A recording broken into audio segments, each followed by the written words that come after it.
Você agora não está sozinho. Fernando Sérgio está aqui ao lado, no seu somzão ou no seu radinho. Vamos, pessoal! Conte agora com Fernando, tudo é alegria e felicidade. Muito obrigado pela audiência. Amigo ouvinte, é um privilégio. Nosso sucesso é você com a gente.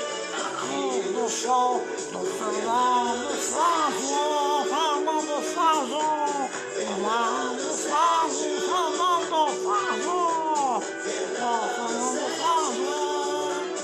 Ei, meu Deus do céu, esse pato tem cada uma, não? Ô, pato, para com isso. Pode parar, Titio, não parar. Tudo bem, Titio? Amor da minha vida. Que é isso, pato? Para com isso, vai comprometer, hein? Oh, no que vai o quê?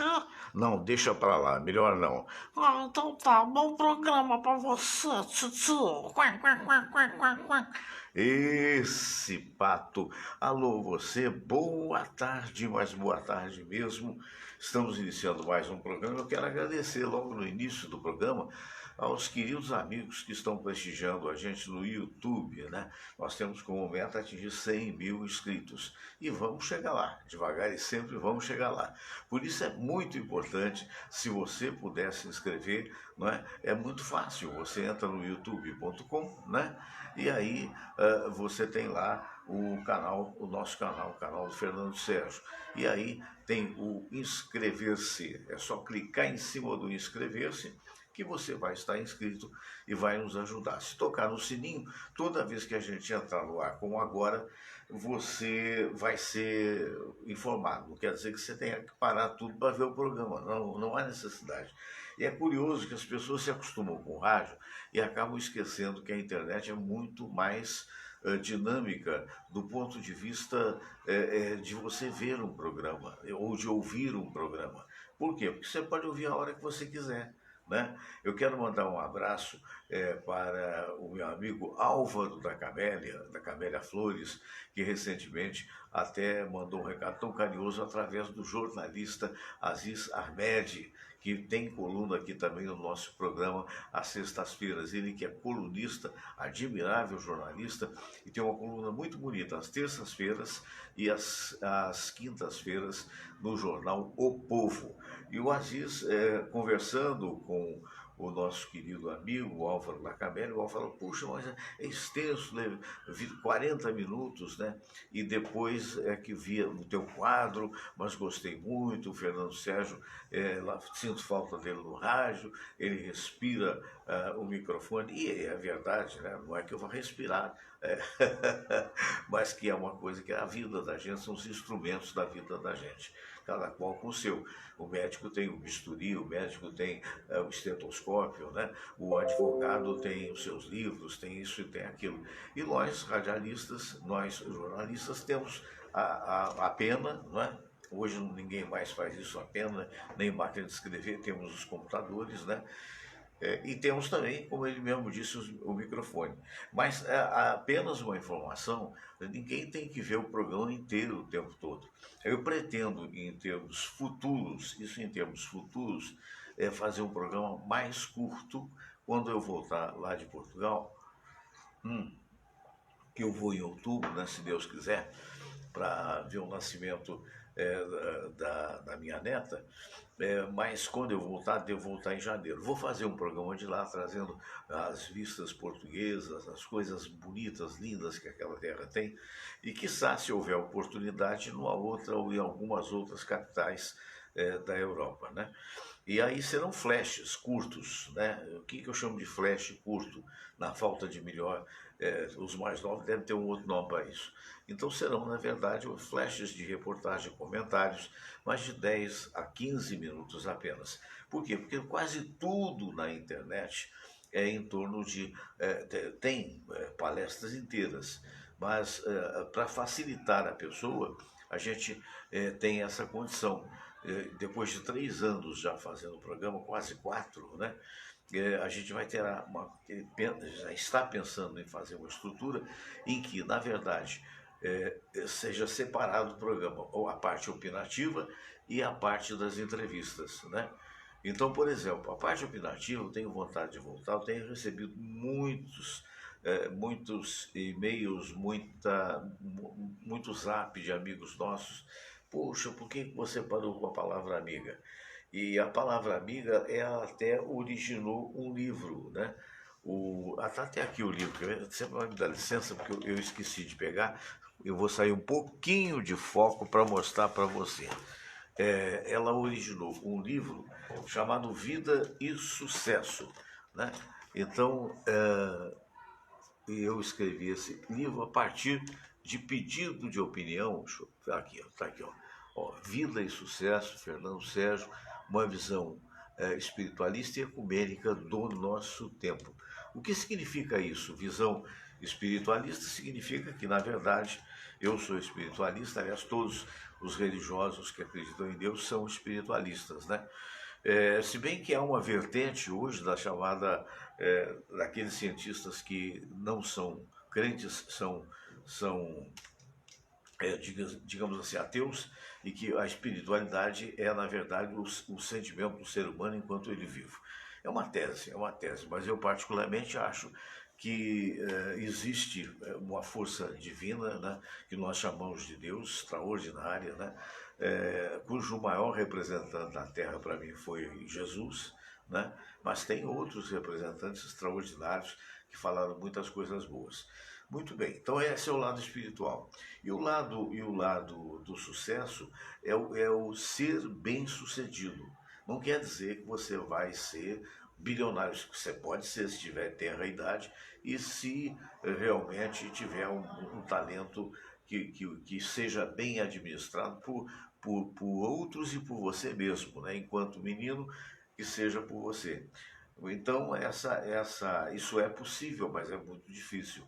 Então, não quer dizer esse livro que necessariamente você lendo, você vai sair tendo uma vida maravilhosa, um sucesso maior ainda. Mas você vai sair com possibilidades maiores de vida.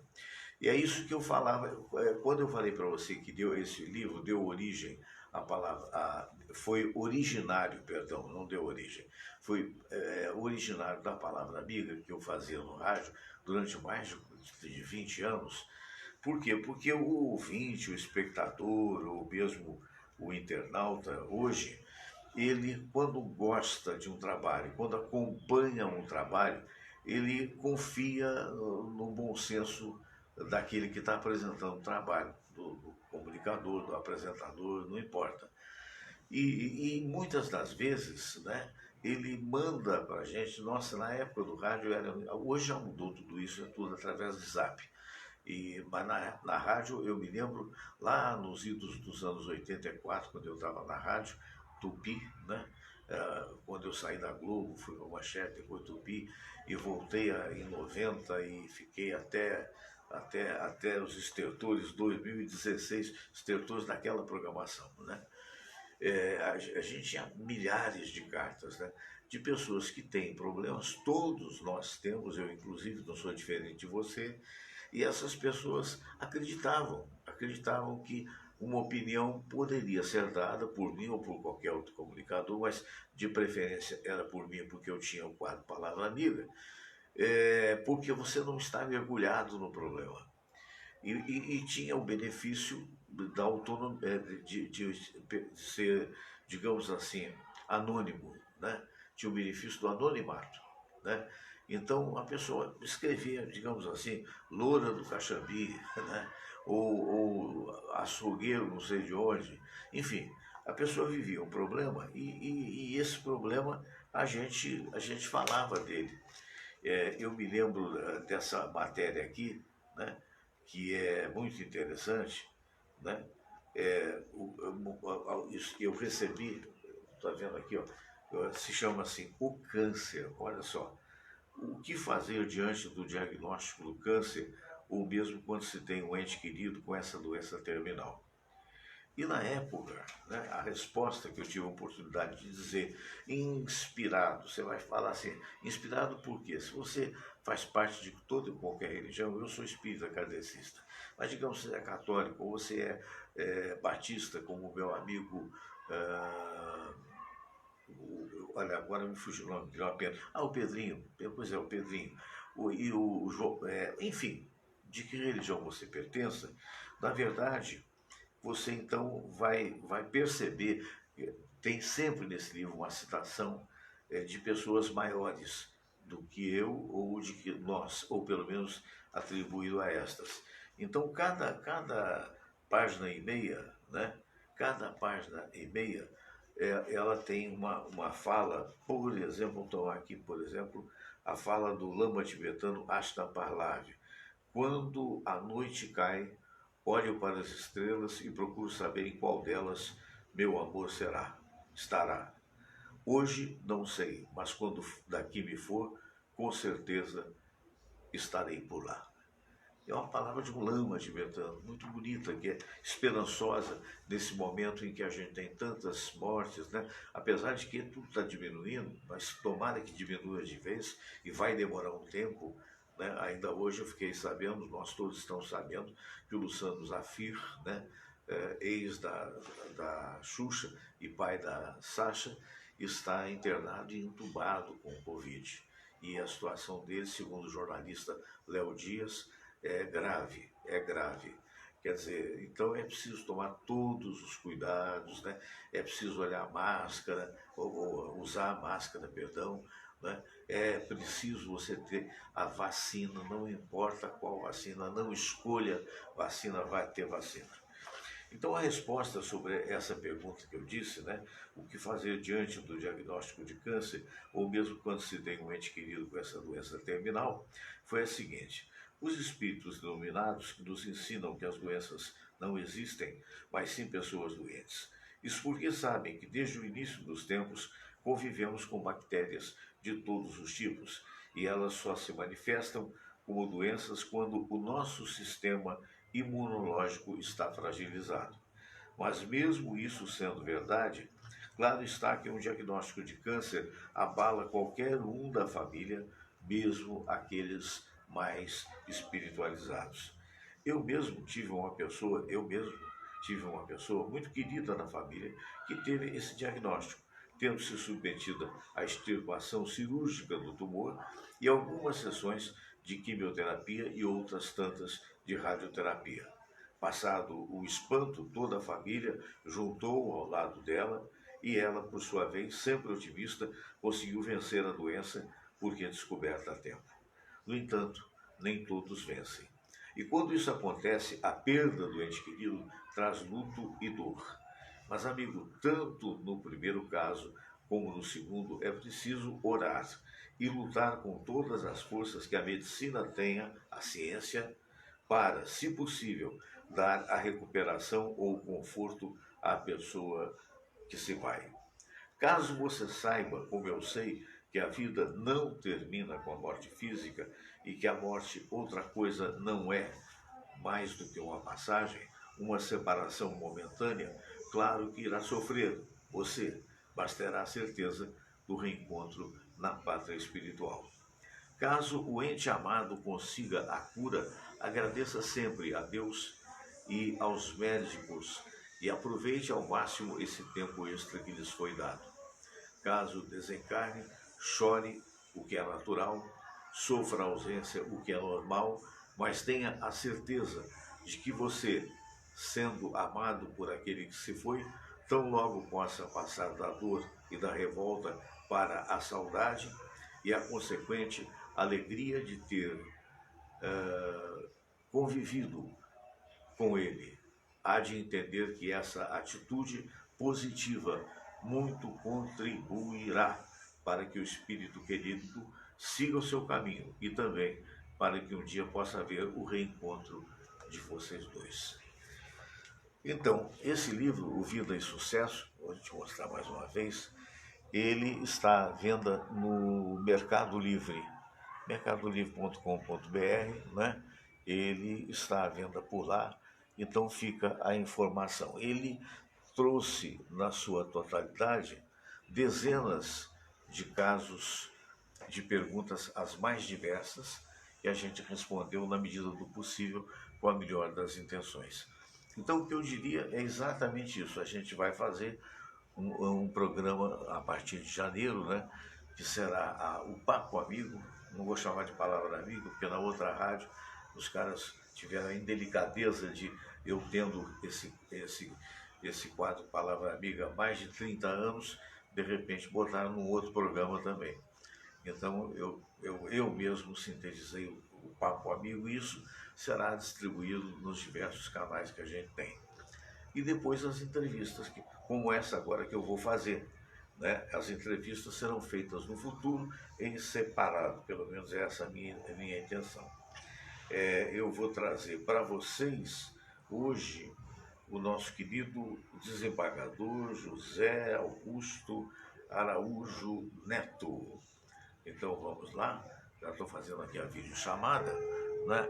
E espero, me perdoe, estou saindo aqui porque eu me embolei um pouquinho, mas você é de casa, espero que me desculpe. Então, lembrando também das espadascatana.com.br, autênticas espadas samurai, que você encontra em qualquer parte do Brasil. Já está aqui o nosso querido amigo, que você também conhece sobejamente aqui, o desembargador Araújo, Zé Augusto Araújo Neto. Muito boa tarde, doutor Zé Augusto. Boa tarde, Fernando Sérgio. Uma satisfação estar aqui com você mais uma vez. E com os nossos acompanhantes aí nesses papos da internet, né? Exatamente, a satisfação é toda nossa. Doutor Zé Augusto, o ex-diretor do Ministério da Saúde, Roberto Dias, que depois ontem na CPI da Covid, por determinação do presidente da CPI, senador Omar Aziz, foi preso após o seu depoimento sob acusação de ter mentido várias vezes ao longo do seu depoimento. A pergunta, o amigo evidentemente conviveu a vida inteira, foi juiz, promotor, desembargador, a pergunta de leigo, né? De nós que somos jornalistas, mas que estamos interessados em saber, talvez outros saibam, mas muita gente também me perguntou isso. Como se dá uma prisão dessa? Ela só pode ser dada determinada através do presidente da CPI, ou pode ser também tomada essa atitude pelo colegiado, digamos, daqueles que estão participando. E, por outro lado, é uma prisão. Eu sei que ele já pagou fiança e saiu, né? Mas no caso de não pagar a fiança, seria temporária ou preventiva? Essa é a tese que eu coloco aí para o amigo discorrer com seu conhecimento jurídico. Antes de entrar nesse assunto assim, propriamente dito, eu gostaria de fazer algumas referências a respeito daquilo que nós estamos assistindo aí em relação a essa CPI. Sei. Né? Eu sempre achei que a CPI ela tem uma finalidade, ela é necessária para se apurar daquilo a que ela se propôs. E aquilo que surgiu no correr da CPI também. Então, ela tem uma finalidade que eu acho que ela deve conseguir a obtenção desse fim ao final da CPI. Esse que é o grande problema, né? Então, a CPI é como um processo judicial. Tem até a equiparação a um processo judicial. Não é um processo judicial, mas tem até a aplicação do Código de Processo Penal em relação àquilo que ocorre na CPI. Então, tem essa figura. E no Código de Processo Penal está lá a possibilidade de prisão de quem comete um crime e esteja em flagrante delito. É o caso que ocorre também com o testemunho, né? Falso testemunho. Isso acontece. Eu já vi processo de júri, a pessoa vem no processo de júri e presta um falso depoimento ali, falso testemunho. E o juiz, então, encaminha a pessoa, prende em flagrante, para que seja lavrado o auto de prisão em flagrante. Meu filho também foi advogado, hoje é defensor público. Uma vez ele participou de um processo também que a testemunha mentiu assim, descaradamente. E ele, com as contas que fez, conseguiu demonstrar que aquilo era mentira. O juiz também efetuou a prisão e mandou que fosse lavrado o auto de prisão em flagrante. Então, isso é possível no processo penal. E pode ocorrer no processo de júri, pode ocorrer perante um juiz singular e pode ocorrer também numa CPI. Agora, a CPI, como eu falei, não é um processo judicial, ela é um processo de caráter administrativo, ali de apuração dos fatos. E que tem um quê também de processo judicial, que afinal ela tem um julgamento, ela faz recomendações, ela determina situações diversas, tem consequências sérias em razão do que ela pode concluir ao final do É mais do processo. investigativo, né? Investigativo. E também é decisivo também, porque ela, no final ela decide a respeito de certas coisas. Verdade. Né? E agora o que a gente vê é o seguinte, e nós todos estamos percebendo isso, não precisa ser nem da área jurídica, qualquer do povo percebe isso, é que está havendo uma radicalização de ambos os lados, quer por parte dos governistas, quer por parte da oposição. Sim. A gente vê que às vezes ela se perde um pouco, até pela falta de traquejo de matéria de processo por parte daqueles que estão ali. A gente vê que um ou outro é que tem alguma noção de processo penal. A propósito, tem um espectador aqui, o Luiz Henrique Oliveira, de São Paulo, dizendo: grande desembargador, exemplo de profissional altamente competente. Doutor Zé Augusto, o senhor merecia ser o relator dessa CPI. É o Luiz Henrique Oliveira que fala isso. Obrigado, mas infelizmente eu digo infelizmente que até gostaria de exercer uma atividade política, que eu acho que é interessante. Eu já exerci na parte da defesa, já exerci na parte da acusação, na parte judiciária, e já exerci a parte de julgador também. Então vai ficar faltando isso na minha vida, é uma parte de mas ainda é tempo, da legislação. Mas eu agradeço o elogio aí do nosso amigo. Do Luiz Henrique Oliveira. Mas então eu estava falando dessa radicalização. E nessa radicalização a gente vê que as coisas às vezes assumem um clima muito efervescente, muito alto, né? Esse problema mesmo da prisão em flagrante ali. Nós tivemos há poucos dias aí aquele caso do Fábio Weingarten, né? Que o presidente da CPI também decretou a prisão dele, mandou dizer que ia processar e acabou voltando atrás e não houve prisão em flagrante por parte dele em razão de falso testemunho.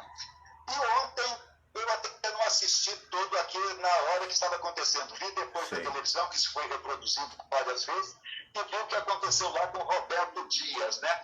Que foi lá para poder faltar a verdade, evidentemente. Agora nós estamos numa fase de produção de prova, não é uma fase de julgamento. É isso que eles não estão entendendo. E aí vem o atropelo. Quer dizer, eles têm que ir colhendo essa prova e, no final, você vai examinar. Houve falso testemunho? Nós temos indícios sérios, seríssimos indícios de falso testemunho. Mas a prova final você só vai obter no conjunto de todas as provas, no exame de todas as provas. Porque, veja bem, o presidente da CPI diz assim: não, você mentiu porque tem aqui na conversa que está gravada afirmando que ia acontecer essa reunião, tal. Você mentiu por isso. Agora eu vou dizer, em tese não pode haver também uma falsidade no próprio celular? Pode. Não estou dizendo que há, não. Claro. Em tese pode. Tem que ser Isso examinado. tem que ser apurado. Entendeu? Isso tem que ser apurado no final. Esse celular tem que ser periciado, tem que ver se não houve edição, tem que ver se não houve inclusão de determinadas frases ou exclusão de outras. Isso tudo tem que ser examinado. Então não tem que se atropelar já querendo prender alguém nessa fase. A meu ver, aí é um excesso. Agora, doutor Zé Augusto, me permita,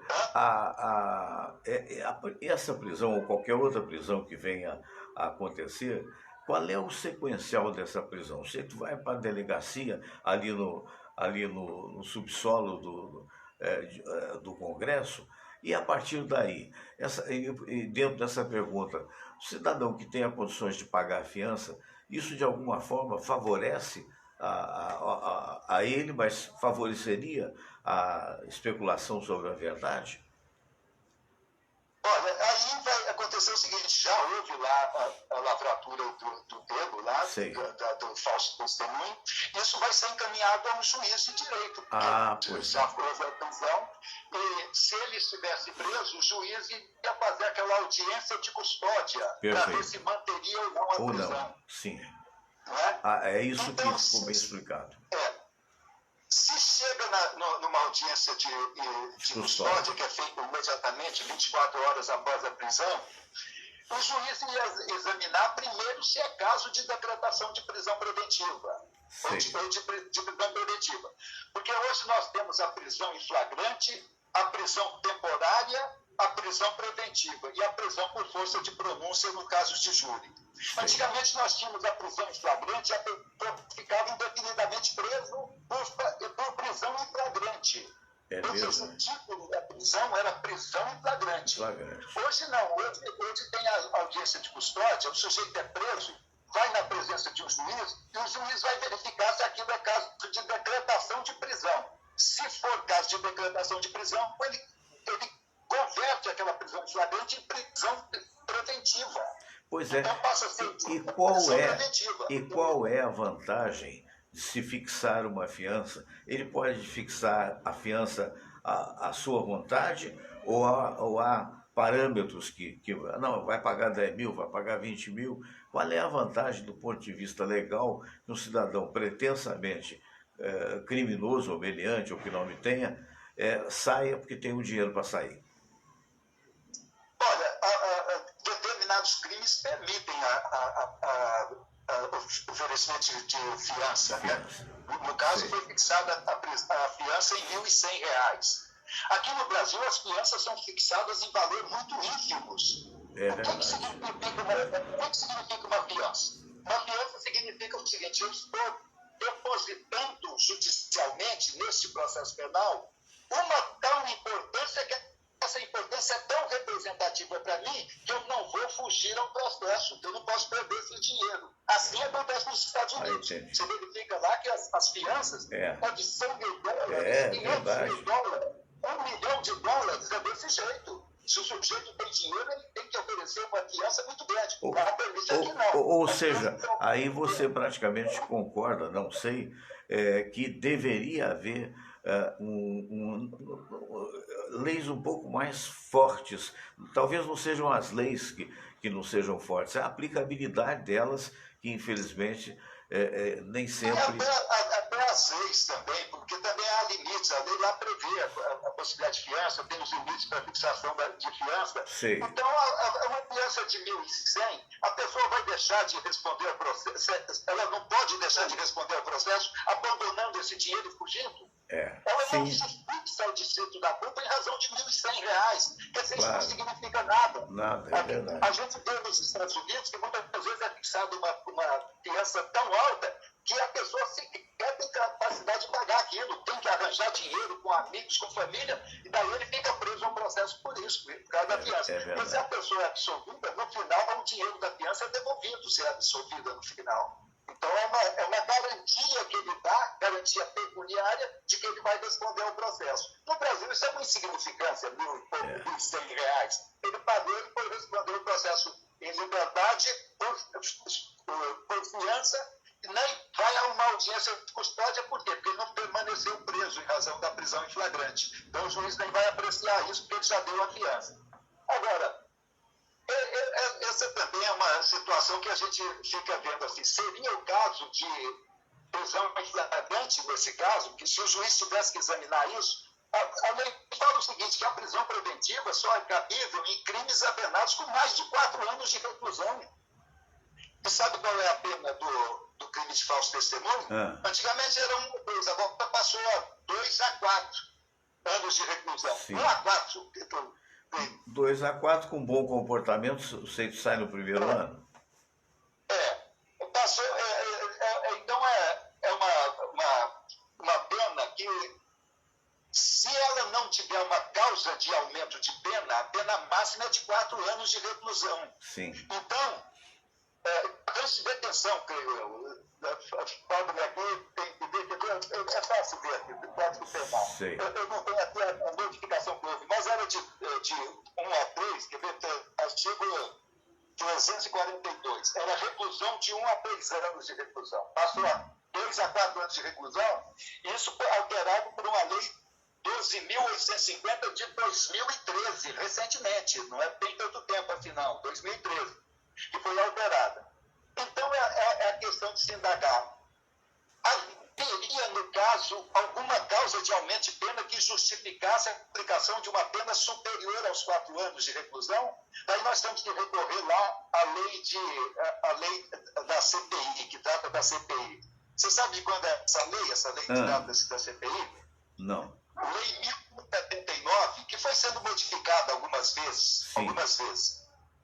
1579, veja bem, eu falei lei 13.000 e tantos, nós estamos em lei 13.000 e tantos. Essa daqui é 1579. Você já falou, deve ter muito tempo nessa lei, né? Me parece. De 18 de março de 1952. Nesse dia eu estava completando 7 anos e 10 dias. Eu estava completando 7 anos e 10 dias, que eu nasci em 8 de março de 45. Sim. Estava completando 7 anos, né? 45, 7 anos e 10 dias. Sabe quem assinou essa lei? 1952 não foi o Kubitschek, não, né? Não foi. Não, o doutor Getúlio Vargas. Getúlio Vargas. Que se suicidou em 1954, Exato. quer dizer, 2 anos antes do do suicídio dele. Né? Olha como essa lei é antiga. Não é? Essa lei ela é interessante, que ela só prevê 2 tipos de crime em relação a ela. Eu não vou então procurar a redação do Código Penal, artigo 342, o crime de falso testemunho do Código Penal. Sim. E lá é prestar falso testemunho em processo judicial. Pode ser processo penal ou processo civil, em processo judicial. Aqui não é em processo judicial. Então a lei prevê 2 tipos de crime. Ela diz assim no artigo 4º dela: constitui crime. Eu vou ler que é interessante, quer ver? Constitui crime. Impedir ou tentar impedir mediante violência, ameaça ou assuadas o regular funcionamento da Comissão Parlamentar de Inquérito ou o livre exercício das atribuições de qualquer dos seus membros. Pena a do artigo 329 do Código Penal. Remete ao Código Penal a pena. Você viu uma palavra que eu falei aí, você conseguiu entender? Impedir ou tentar impedir mediante violência, ameaça ou assuadas. Assuadas? O que é isso? Assuadas. Você tem no dicionário para ver o que é, né? O que é assuadas? Eu não tenho a menor ideia. Assuadas é ajuntamento de pessoas armadas para fazer desordem. Meu Deus. É confusão de pessoas, geralmente em luta. Arruaça, motim. Arruaça, motim. Veja bem como a lei foi usar uma palavra da época do doutor Getúlio, assuadas, né? Então, ela prevê esse crime. O outro crime que ela prevê é o de falso testemunho, que não é o do artigo 342 do Código Penal. Tem alguma diferença. Ela não prevê todas as hipóteses do Código Penal. Sim. Ela fala que constitui crime. Outra coisa, fazer afirmação falsa ou negar ou calar a verdade. Igualzinho o Código Penal, tá? Artigo 342. Como testemunha, perito, tradutor ou intérprete perante a Comissão Parlamentar de Inquérito. Olha, a definição dela é essa. A do Código Penal é fazer afirmação falsa ou negar ou calar a verdade como testemunha, perito, contador, que não tem ali, ou testemunha, tradutor, intérprete. A lei fala tradutor ou intérprete, mas o Código Penal fala o seguinte: tradutor ou intérprete em processo judicial ou administrativo, inquérito policial ou juízo arbitral. Não é a parte da CPI. Certo. Então, bem, a CPI trata desse crime dessa forma. Então, vem uma outra discussão: seria a pena superior aos 2 anos? Aos 4 anos? Aos 4 que está anos. prevista no Código Penal? Ou não caberia sequer a decretação de prisão preventiva? Quer dizer, uma matéria discutível e toma uma decisão dessa ali, decretando uma prisão, prendendo em flagrante, no processo dessa natureza, que é meu ver, isso deve ser deixado para o final. Nós estamos Sim. em fase de produção de provas, colheita de provas, para depois julgarmos no final. Para não haver o Julgarmos atropelo, como o amigo disse, né? Para não haver o atropelo de toda. É o que eles falam lá, sodamento, né? De forma sodada, aligeirada. Né? Não é uma forma imparcial, consciente, tranquila, medida. Ele toma uma medida dessa de forma temperamental. Não pode ser assim. É verdade. Então eu não estou defendendo lado nenhum, estou defendendo. Não, até dentro do seu raciocínio. Até dentro do seu raciocínio, é aquela história, é uma coisa que, se virar comum, pode fazer com que algumas futuras testemunhas, se é o termo exato, é esse, possam sair até do país, né? Porque antes mesmo de serem convocadas, né? Quer dizer, há que se ter um cuidado, porque está no momento investigativo, não é isso? Isso é outra coisa. Todo mundo recorreu ao Supremo Tribunal Federal para ter aquela garantia que o habeas corpus dá. Não fazer prova contra si mesmo. É verdade. Mas é isso que as pessoas não Que recorrer. loucura. Né? É verdade. Então a gente fica vendo isso. E outra coisa ali também, vamos ver uma coisa. Aquele indivíduo lá, como é o nome dele? Roberto Dias? Roberto Dias foi chamado para depor. Já tinham decretado até quebra de sigilo dele. Uhum. Esse indivíduo está sendo chamado como testemunha ou como investigado já? Uhum. Se chegar ao ponto de quebrar sigilo dele em determinadas coisas. É verdade. A situação é uma situação fática. Não é uma situação, eu quero que ele venha como testemunha para ele prestar o compromisso de dizer a verdade. A situação dele é de investigado. Então ele tem que ser tratado como um investigado ou obrigar o cara a fazer um compromisso de que vai dizer a verdade quando ele está sendo investigado, ele sabe disso. Quem tem dúvidas de que há indícios de que há uma fraude ali? Uhum. Dentro desse radicalismo que eu falei, Sim. os governistas dizendo o seguinte, que não há nada de errado naquela compra não, hein? Não pagou centavo nenhum até agora, não houve compra, e os outros dizendo não, que já está aprovado o crime. Entendo. Agora, indícios a gente tem ali. Sei. A Controladoria Geral da União recomendou que fosse suspensa essa compra, e a compra está suspensa. Se não tivesse nada de errado, quem suspenderia essa compra? Já comprou sua passagem? Sei, houve uma interferência aqui, coisas da internet. Mas, ok, agora sim. Somos ouvidos. Eu estou mostrando isso. Que indícios há contra ele, né? Contra essa pessoa. Então, como é que ele vai ser chamado como testemunha com obrigação de dizer a verdade? Você é investigado, ele tem o direito de ficar calado naquilo que o incrimina. Isso é da lei. Não é que eu quero, como presidente da Comissão Parlamentar de Inquérito queira, não. Uhum. O que interessa é o que manda a lei. Ele está na condição de investigado, então ele não é obrigado a dizer a verdade. Daí você faz ele assinar um compromisso de dizer a verdade, ele é investigado, não diz a verdade, porque o investigado não é obrigado a dizer a verdade, aí você decreta a prisão dele, manda prendê-lo no flagrante. Quer dizer, são excessos que têm que ser proibidos, né? Não pode, eles têm que pensar um pouco mais para evitar esses transtornos que a gente está vendo, até com nota das Forças Armadas, que acaba vindo entrar nisso aí indevidamente também, que não deveria vir entrar nessas coisas. São coisas da democracia, que tem que ser resolvida dentro dos poderes constituídos. Perfeito. Não das Forças Armadas. As Forças Armadas são para outra coisa, não para isso. Exatamente. Meu caro desembargador Zé Augusto Araújo Neto, muito obrigado aí por esses esclarecimentos que têm sido muito importantes. Os nossos internautas têm elogiado muito. Um fraterno abraço.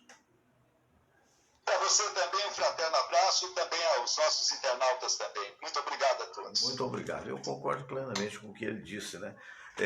Inclusive apoiando essa situação com o apoio de CPI, porque afinal de contas há que se investigar, né? Ninguém pode ter medo. Se você não tem culpa no cartório, você não pode ter medo de uma investigação, né? Mas deve haver penso se ater, evidentemente, um aumento político. E pelo que eu entendi que ele comentou, e eu concordo, é o seguinte: Talvez não seja esse o momento, né? Dar corda ao cidadão para ver se aparecem mais coisas, né? Porque, evidente, tem coisas a mais para aparecer.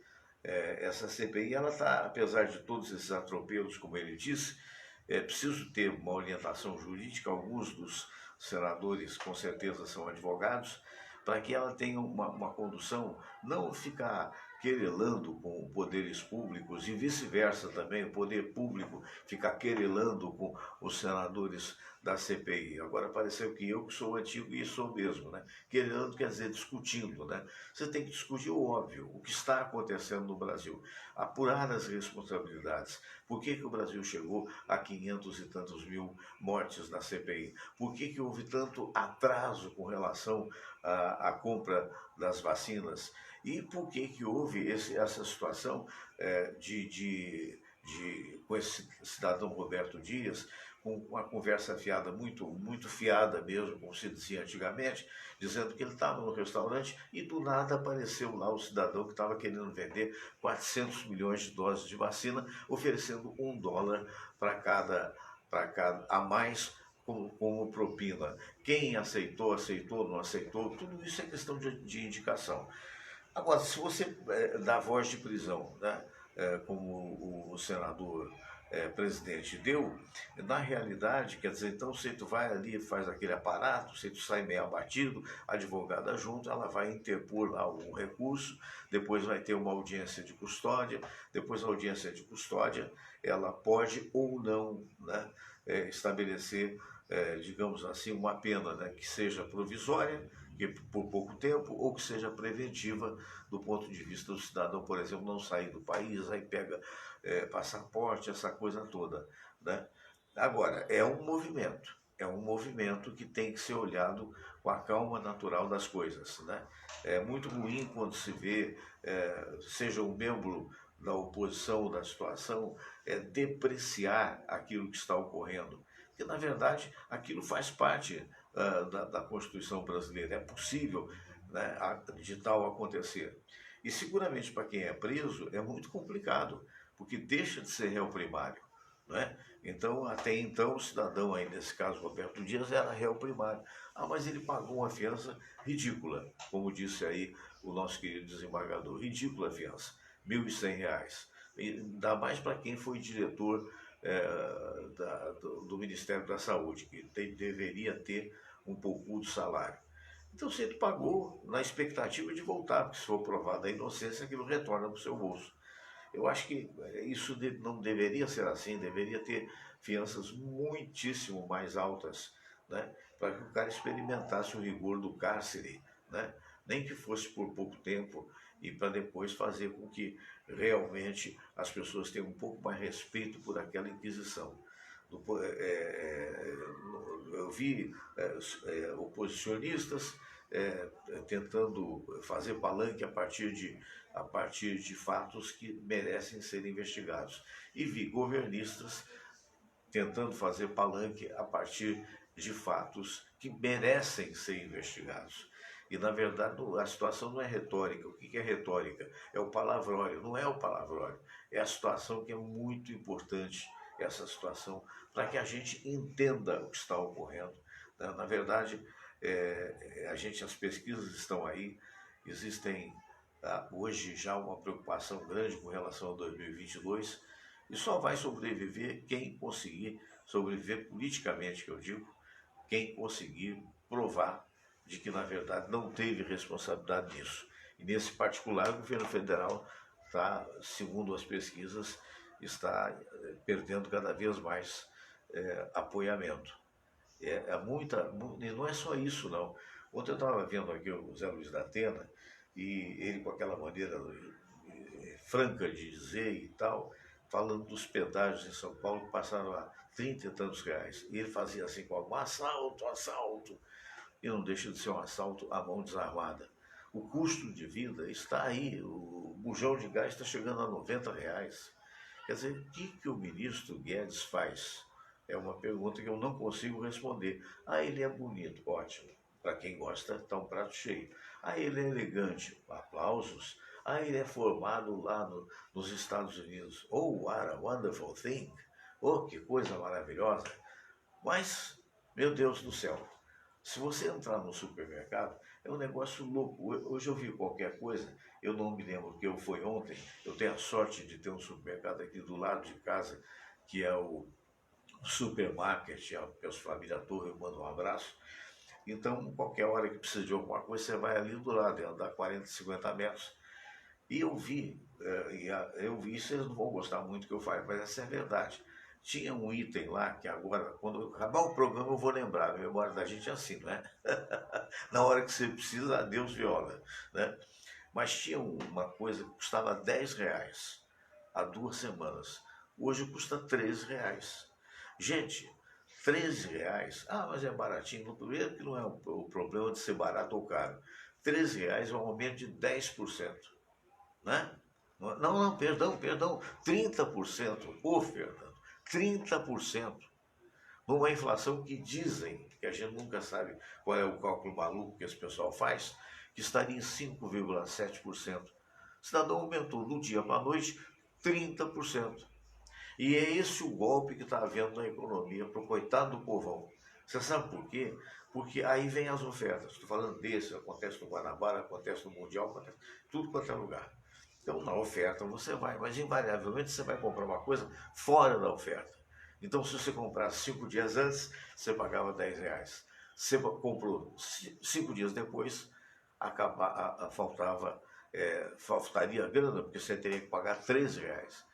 Então, isso é administração. Em vez de ficar fazendo motociata para lá e para cá, em vez de as meninas acharem o cara lindo, seja ele qual for, do presidente ao ministro, poxa vida, quase que eu falo um palavrão aqui, vai governar, cara.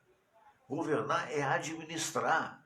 Administrar é não permitir que esse tipo de roubo aconteça, que é um roubo à mão desarmada. O Brasil está ao Deus dará. Tá, o Deus dará, porque como é que o pobre entra e faz alguma coisa, gente? Se a classe média se aperta,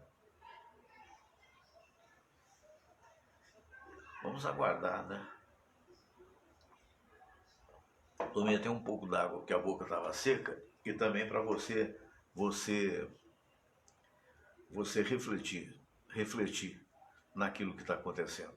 Sem te oferecer, como é que surgiu isso aí? Sem te oferecer um cabo, que já tinha sido outras passagens aí pregressas, foi oferecer ao cidadão, ou pelo menos dizem que foi oferecer, 400 milhões de doses. E foi pedido $1 por cada vacina a mais, quer dizer. Ontem foi uma reportagem que foi feita aqui num dos noticiários a respeito das escolas do amanhã. Se lembram? Da primeira administração do senhor Eduardo Paes, que passou para o senhor Crivella, foi derrotado pelo Crivella, não fez chongas, e aí estão caindo aos pedaços. Provavelmente você deve ter visto essa reportagem, acho que passou na RJ, caindo aos pedaços. E um engenheiro dizendo, olha, essa matéria, isso é local, eu sei que você vai dizer que é local, mas isso é Brasil de um modo geral. A esculhambação que vem ocorrendo é lamentável, porque o material todo lá agora está perdido nas diversas escolas que seriam do amanhã e que de fato ficaram para amanhã, porque hoje não tem nada. Enfim, agora o que faz o senhor Guedes, o senhor Paulo Guedes? Faz palestra muito bem, então vai ser palestrante, Pipoca. Pois é, um abraço a todos vocês. Vamos ver, hoje eu fiz uma besteirinha, eu tinha um negócio aqui. Olha o Fabrício Amaral aqui, Bartolomeu Bonfim, alô Bartolomeu, Luiz Henrique Oliveira, sempre participando do programa. Marcos Silva de cabeça inchada lá nos Estados Unidos com a derrota do Flamengo, mais uma, 2-1. E o pior é que muito flamenguista está querendo a cabeça do Rogério Ceni, mas parece que não vai ter a cabeça, porque o Flamengo teria que pagar R$2 milhões de multa. Então, realmente ele escala errado, né? É aquela história, eu não sou flamenguista não, estou observando como amante do futebol. Realmente está difícil, não sei o que está vendo, mas está difícil. Perdeu para um grande time, que é o Atlético Mineiro, perdeu de 2-1 em pleno Mineirão, e o pessoal a Gávea está em polvorosa. Alex Knights, um abraço, querido, tudo de bom para você, viu? Muito obrigado pela participação de todos vocês. Amanhã estaremos aqui de novo, mais uma vez, com o nosso programa, né? Se Deus quiser. Olha, fiquem com Deus. Namastê.